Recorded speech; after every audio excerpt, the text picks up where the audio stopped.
మేము క్షత్రియ సామాజిక వర్గానికి అవకాశం ఇచ్చాం.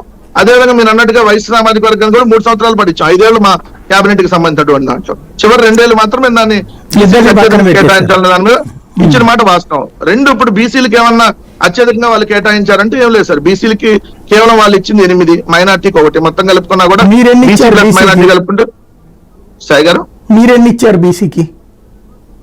బీసీకి మేము 10 బీసీ సామాజిక వర్గానికి ఫస్ట్ కేబినెట్ లో ఇచ్చాం.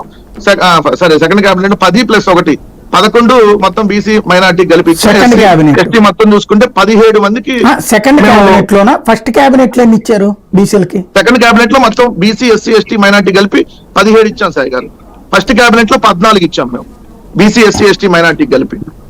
సో ఇప్పుడు బీసీ ఎస్సీ ఎస్టీ మైనార్టీ కలిపి చూసుకుంటే ఎస్సీ 2, ఎస్టీ 1, 3, ఇది ఒక 8, 1 మైనార్టీగా 9, 3, 12 మందికి ఇచ్చారు. 24లో 12 మందికి ఇచ్చారు. 12 మంది మిగిలిన కమ్మ సామాజిక వర్గం 4, కాపు 4, డైరెక్ట్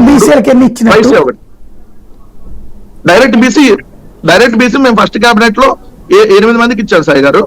సెకండ్ కేబినెట్ లో 11 మందికి ఇచ్చారు. వాళ్ళు 8 అప్పుడు సరిపోయింది కదా. ఎస్సీ ఎస్టీ అన్ని నేననేది బీసీ బీసీ మైనార్టీ అనే దాని కోణంలో ఇప్పుడు మీ లెక్క మీది బీసీకి ఎన్ని ఇచ్చారంటే మీరు 8 ఇచ్చారు, వాళ్ళు 8 ఇచ్చారు కాబట్టి ఈక్వేషన్ సరిపోయింది. రైట్, ఎస్సీలో కొంచెం వాళ్ళు తక్కువ ఇచ్చారని చెప్తున్నారు. అదే సమయంలో వైశాఖకి వాళ్ళు ఇచ్చారు, మీరు వైశ్య బ్రాహ్మణకి ఫస్ట్ ట్రిప్ ఇచ్చారు, సెకండ్ ట్రిప్ తీసేశారు. అది ఓవరాల్. మైనార్టీకి మీరు ఎన్ని ఇచ్చారు అప్పుడు? మైనార్టీకి 1 కదా? మైనార్టీకి 1. ఇప్పుడు కూడా వాళ్ళు కూడా 1 ఇచ్చారు. వాళ్ళ క్షత్రియ సామాజిక వర్గానికి 0 ఇప్పుడు కేబినెట్ లో అవకాశం. అంటే స్పీకర్ ఉండాలి కదా, ఇంకా స్పీకర్ ఏదో రఘురామకృష్ణరాజు అంటున్నారు కదా. రైట్, స్పీకర్ కూడా లెక్కేస్తే మేము అదనంగా ఇచ్చినట్టు కదా సార్. ఇప్పుడు స్పీకర్ కూడా అదనంగా ఇచ్చాం, దాన్ని దీంట్లో కౌంట్ చేయలేదు కదా సాయి గారు.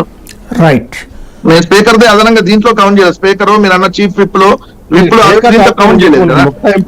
తర్వాత ఒక ప్రధానమైన పాయింట్, మిమ్మల్ని అరెస్ట్ చేసి జైలుకు పంపించారని, మోకాళ్ళ మీద కూర్చోబెట్టి కొట్టారని మీ పార్టీకి సంబంధించినటువంటి లక్ష్మణరావు అని చెప్తున్నారు. నిజమేనా?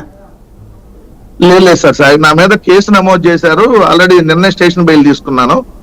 ఎందుకంటే అది 3 years లోపు సెక్షన్ 504, ఇంకోటి 64A, 66A, 66B అనుకోండి సార్. 3 సెక్షన్ల మీద నా మీద కేసులు నమోదు అయితే ఎఫ్ఐఆర్ ఉంది. నిన్న స్టేషన్ బెయిల్ వచ్చింది ఒంగోలులో. నాకు నోటీసులు ఇవ్వడానికి హైదరాబాద్ వస్తున్నామని చెప్పారు. రమ్మన్నాను, డిఎస్పీ గారు ఫోన్ చేశారు, ఒక ఏఎస్ఐ 2 కానిస్టేబుల్ వచ్చారు. అది కూడా దేని మీద పెట్టానో వాళ్ళకి క్లారిటీ లేదు. పలానా నా ట్విట్టర్ అకౌంట్ తో నేను పోస్ట్ చేశానంట, పోస్ట్ చేసిన డేటు తెలియదు అంటే వాళ్ళు దాంట్లో ఏం మెన్షన్ చేయలేదు. ఏ డేట్ లో ఏం పోస్ట్ చేసామో మెన్షన్ చేయలేదు.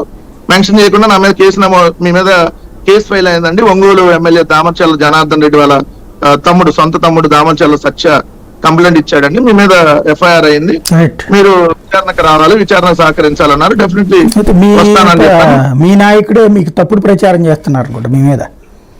కాదు కదా, అంటే అది ఒక ఛానల్ కాదు కదా సార్, అది ఒక ఛానల్. అది ఆ పెట్టిన తమ్మునేలు ఏంటంటే అది మంగళగిరిలో జరిగినటువంటి ఇన్సిడెంట్ జరగదు కదా, ఏదైతే మోకాల మీద కూర్చోబెట్టారో దాన్ని నా వెంకటరెడ్డి అరెస్ట్ ఒకే దాంట్లో కలిపి తమ్మునేలు పెట్టడం వల్ల కన్ఫ్యూజ్ అయ్యారు. సో నేను అరెస్ట్ అయితే మీ ముందుకు రాను కదా మళ్ళీ ఫస్ట్ లవ్ లెటర్ అయితే వచ్చింది సార్, ఇంకా చాలా వస్తాయి అనేది ఆల్రెడీ ఫిక్స్ అయి ఉన్నాం. రఘునాథ్ బాబు గారు, మీకు వెంకటరెడ్డి గారికి, శాంతి ప్రసాద్ గారికి, శ్రీనివాస్ చౌదరి గారికి అందరికీ కూడా నమస్కారం. చాలా ఉత్సాహపూరితమైన